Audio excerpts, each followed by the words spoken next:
Hello નમસ્કાર વિદ્યાર્થી મિત્રો, નમસ્કાર વિદ્યાર્થી મિત્રો. તો વિદ્યાર્થી મિત્રો, મારી ચેનલમાં બધા વિદ્યાર્થી મિત્રોનું સ્વાગત કરું છું. તો વિદ્યાર્થી મિત્રો, હું તમારા માટે ધોરણ 6 માં વિષય ગણિતમાં પ્રકરણ નંબર 10 માં સ્વાધ્યાય 10.1 ના દાખલા નંબર 6 લઈને આવ્યો છું. તો વિદ્યાર્થી મિત્રો, ચેનલ પર પહેલી વાર આ ચેનલને સબસ્ક્રાઇબ કરી દેજો, બેલ નોટિફિકેશન હિટ કરી દેજો, જેથી આવનારી યુઝફુલ વિડીયો તમને મળી શકે.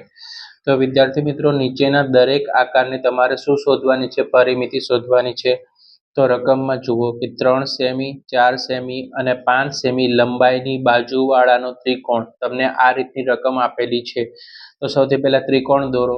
તો આ 3 સેમી છે, આ કેટલી છે? 4 સેમી છે અને આ છે 5 સેમી છે. તો સૌથી પહેલા સૂત્ર કે ત્રિકોણની પરિમિતિ બરાબર બધી બાજુઓનો સરવાળો. તો અહીંયા 3 સેમી, 4 સેમી વત્તા 5 સેમી, ત્રણેયનો સરવાળો કરો. 3 વત્તા 4, 3 ને 4 7, 7માં 5 ઉમેરે તો કેટલા થશે વિદ્યાર્થી મિત્રો? 12 સેમી. તો પહેલાનો આન્સર શું મળ્યો આપણને? પ્રશ્નનો 12 સેમી જવાબ મળ્યો. હવે બીજો સવાલ છે કે 9 સેમી લંબાઈની બાજુવાળો સમબાજુ ત્રિકોણ બરાબર આ રીતનો છે કે 9 સેમી લંબાઈની બાજુવાળો સમબાજુ ત્રિકોણ. સમબાજુ એટલે શું? ત્રણેય બાજુ ત્રિકોણની કેવી હોય? સરખી હોય. જેમ કે અહીંયા 9 સેમી છે, અહીંયા 9 સેમી છે, તો અહીંયા પણ કેટલી હોય? 9 સેમી.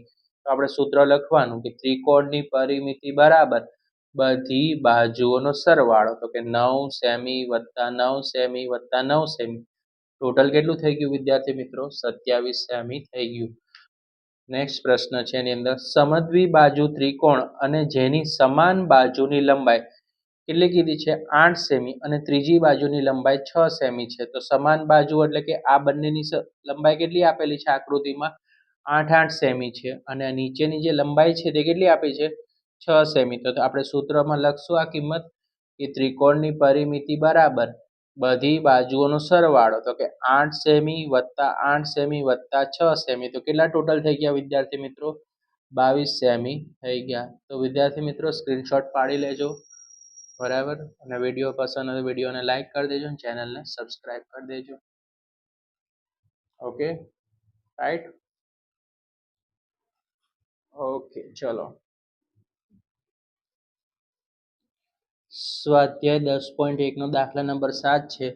જેની બાજુઓના માપ 10 સેમી અને 14 સેમી અને 15 સેમી છે તેવા ત્રિકોણની પરિમિતિ શોધો. તો એક બાજુ માપ આપેલું છે 10 સેમી, જે આપણે અહીંયાની બાજુ છે આ 10 સેમી છે, આ બાજુ છે 14 સેમી છે અને આ બાજુ જે ત્રિકોણ છે તેનું માપ કેટલું છે? 15 સેમી આપી છે.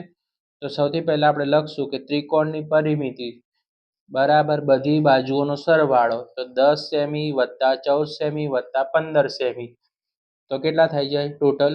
10 ને 14 કેટલા થાય? 24. 24માં 15 નાખીએ તો કેટલા થઈ જશે વિદ્યાર્થી મિત્રો? 39 સેમી થઈ જાય. માટે ત્રિકોણની પરિમિતિ બરાબર 39 સેમી થશે વિદ્યાર્થી મિત્રો. દાખલા નંબર 8 છે વિદ્યાર્થી મિત્રો, સ્વાધ્યાય 10.1 નો, જેની દરેક બાજુનું માપ 8 મીટર છે. દરેક બાજુનું માપ કેટલું કીધું છે? 8 મીટર કીધેલું છે. તેવા નિયમિત ષટકોણની પરિમિતિ શોધો. ષટકોણ એટલે કે આ 6 આકારનો ખૂણો. જેમ કે અહીંયા જોશો, એક, આ બીજો, આ ત્રીજો, આ ચોથો, આ પાંચમો અને છઠ્ઠો. તો 6 જે ષટકોણ છે તેનું કેટલા મીટર છે? 8 metre, 8 metre, 8 metre, 8 metre, 8 metre ને 8 મીટર. એટલે ષટકોણ થઈ ગઈ, 6 બાજુ થઈ ગઈ.